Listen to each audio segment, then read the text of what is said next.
Hari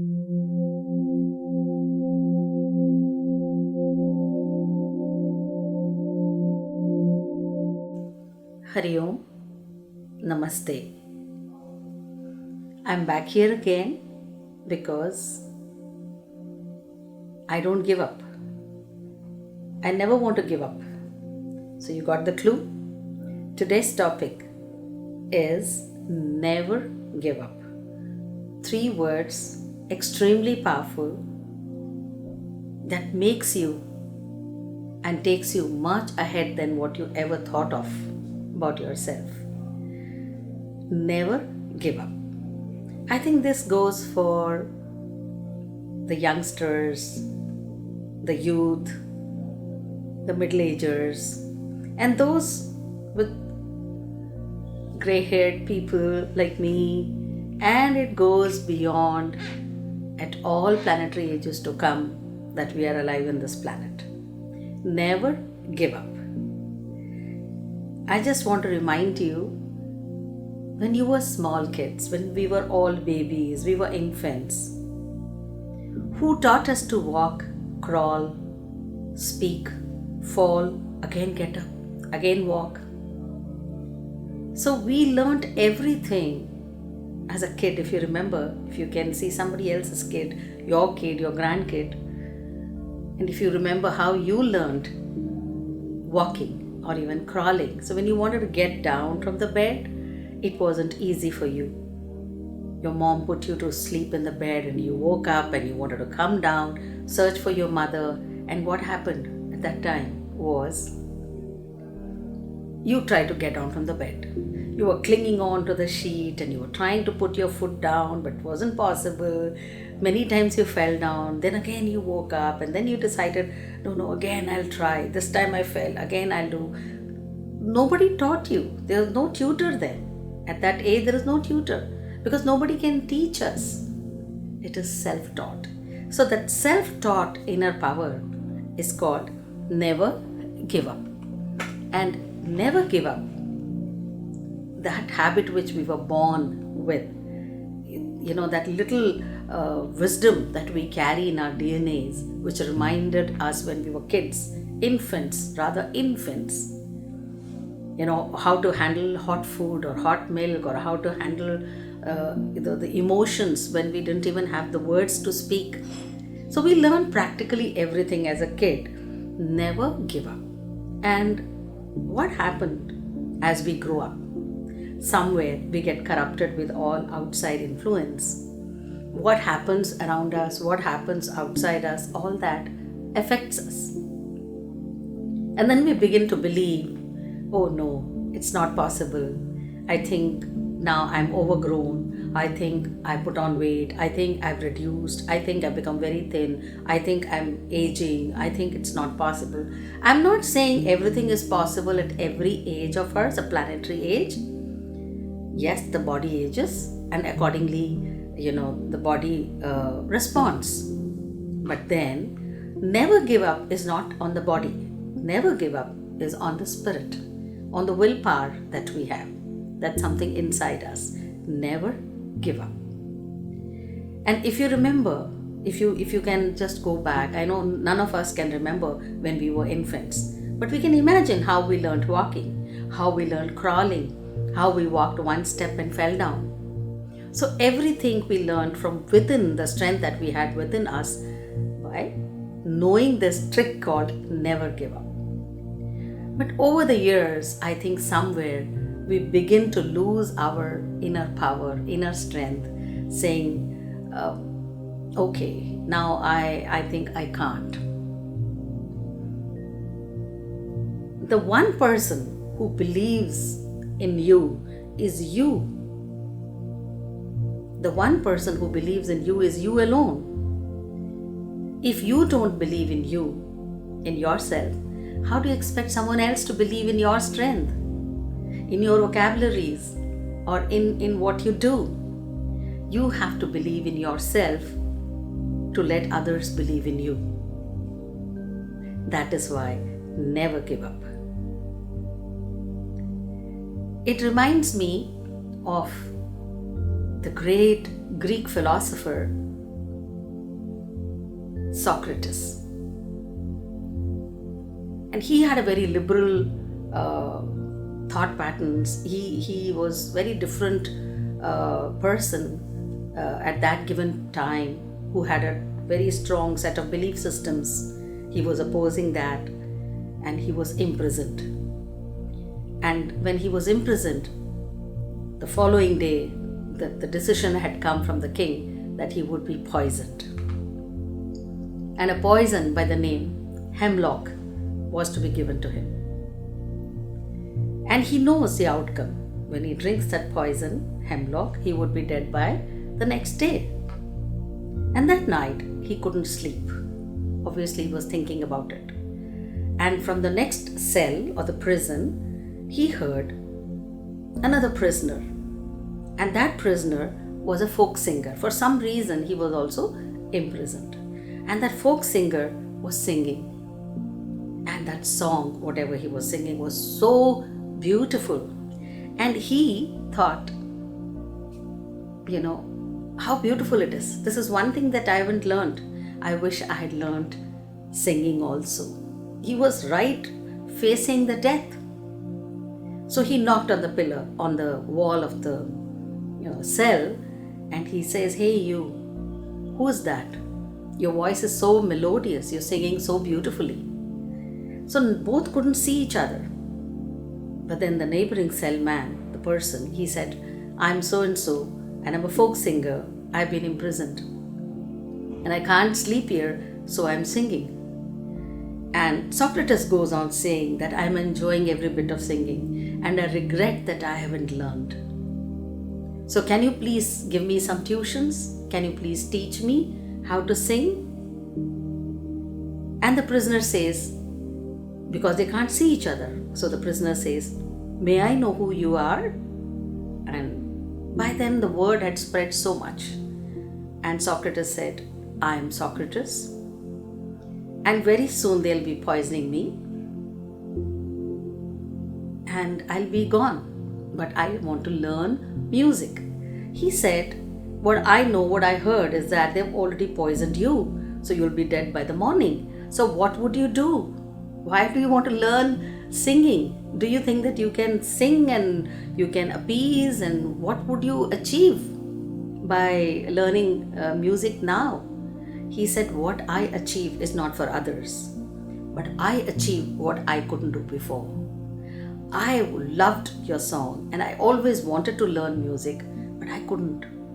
So let me die adding one more feather in my cap. So when I leave this planet, I will also be remembered, oh, he was a great thinker, he was a great philosopher, he was a great this, that, everything will be added, and along with that, they'll be added that he was a singer also." So it's not that, he had enough time to learn, but then that quality comes from within. Never give up.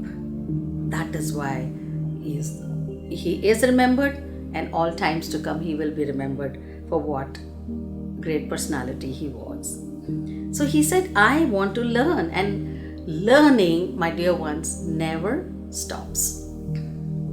Learning should never stop. You know why we give up? Because we stop learning. Somewhere we feel we have learned enough. Now I've reached this stage of my life, or this age of my life, and what am I going to do by learning new things now? So learning should never stop. Learning stops, then we start giving up on whatever capacities and capabilities that we have already in us. Forget about learning new things. Even what we have already learned, that goes away. We forget. At the same time, to be a leader, an achiever, you need to unlearn many things. We need to unlearn many things due to our complex brain. Our complex brain remembers many things which are not required for us now. So when we want to be the achiever and we want to learn this, never give up. So when we want to learn, never give up, that then as a good leader, as a good person also, we should learn to unlearn many things which this complex brain is holding on to. and professionals or students, achievers, leaders to common person. Everyone should learn to unlearn. Because there are so many irrelevant things in our brain. So all those irrelevant subjects and thoughts and memories should be removed to make way for new things to come. And we should retain only positive and good things that are good for ourselves. That is how we slowly go to achieve, by never giving up. So when you say never give up, do I don't mean that you will not have failures. Never give up itself means we have failed several times before reaching that point. From making a drawing to cooking food to learning driving lessons to anything that we have done, we have attempted and failed many times. That is where this word comes, never give up. Failure is not an option for anyone. Nobody wants to fail purposely to learn new things. But failure happens. Even though you have failed in your process, if you put on the cap of never give up, you're ready to learn again. So every time you failed, that is an opportunity for you to learn something new. You should again stand up after a fall and do it again. Again fall, again get up and again try. Try it many times. Maybe we don't learn what we actually wanted to because we fell several times, but we would by then learn many more things which we never thought of. You should never give up on your dreams. That's very important, because if you give up on your dreams, we are accepting the failure. We are accepting that there is nothing more new to this life. There is nothing more new that I'm, to add on to this existence of mine. So life becomes very boring and one begins to drag the life. That is really sad, and that shouldn't happen to anyone. This also reminds me of our Lord Hanuman. In Ramayana, when along with Lord Rama, the entire army marches to defeat Ravana, Sugriva goes, and along with Sugriva his army goes, and everybody is going. And then it is Hanuman's job, before actually the war broke out, it was Hanuman's job to fly over the ocean or cross over the ocean and go to the other side and give the message to Ravana about the war, or about Rama being there on the other side of the ocean. Hanuman was devout, disciple. But yet, at that point, perhaps he didn't, he himself couldn't believe in his own inner strength. So it's not that he did not want to cross over the ocean, but he didn't believe his own inner power. Then Jambavan, the bear god who looks like bear, and Jambavan comes to him. And it is Jambavan, the old elderly Jambavan. By then he had become so much older by age. And Jambavan reminds the young and youthful Hanuman, "Oh Hanuman, you forgot your power? You have so much potential in you. Rise awake, O Hanuman. Let me remind you of your powers. Let me remind you of the potentials that are hidden inside you." And it is Jambavan who says, "I'm sure you can do it. I have faith in you. You can do it." At the moment Jambavan begins to talk about Hanuman's hidden potentials, hidden powers, Hanuman begins to think about his own inner self. Otherwise, even Hanuman at that point was ready to give up. Everybody is ready to give up during a challenge. It's not very easy to say, no, I will not give up. It's a challenge by itself.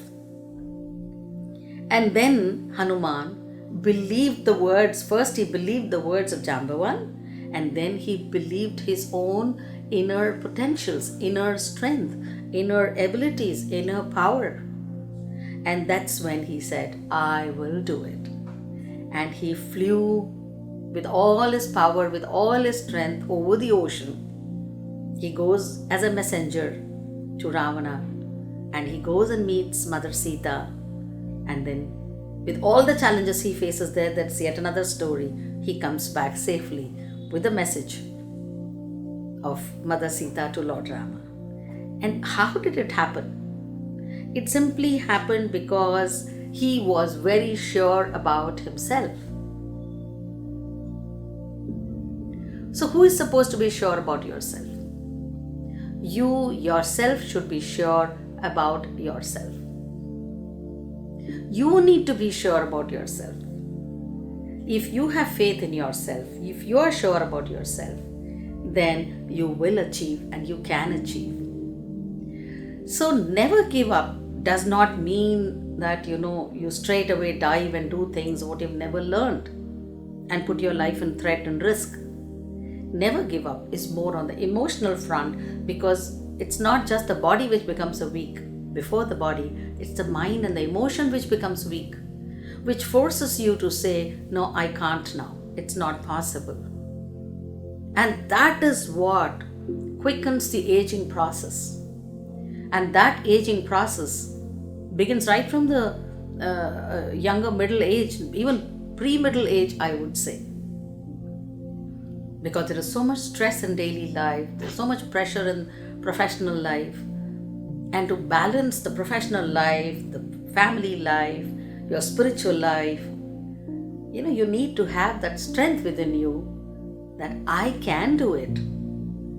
Don't worry about the failures. I would always say, count the failures. That's very good, because the number of times you failed, definitely you learned many things. Without your failure, you couldn't have been where you are today. It isn't possible for you to reach without failures. So, whatever planetary age you and I are, we should always have this mantra: never give up. Do not give up. What is the rush to give up? Why should we just give up and say, oh yeah, I've lost, now I can't do it? Hercules, it is believed that he never gave up. It is called the labor of Hercules, where Hercules, every time he went and fought and had a severe, big, huge battle, he was hasty, he was slow, sometimes he was indecisive. So he goes through several failures. And that's how he goes around all the battles and becomes victorious. And every time he goes and has an experience, becomes a 12 zodiac signs. And that's how the zodiac sign speaks about the vices and the virtues. Because every time he goes through, it is said so that he learned something, even if he failed. So that becomes the traits of that zodiac sign, until from Aries it begins and it ends for all the 12 cycles. How many stories I can go on adding? But in this short message, all I want to say is, take this mantra: never give up. Never give up. 3 words. Remember, practice. Until we meet again, good luck, lots of love. Namaste.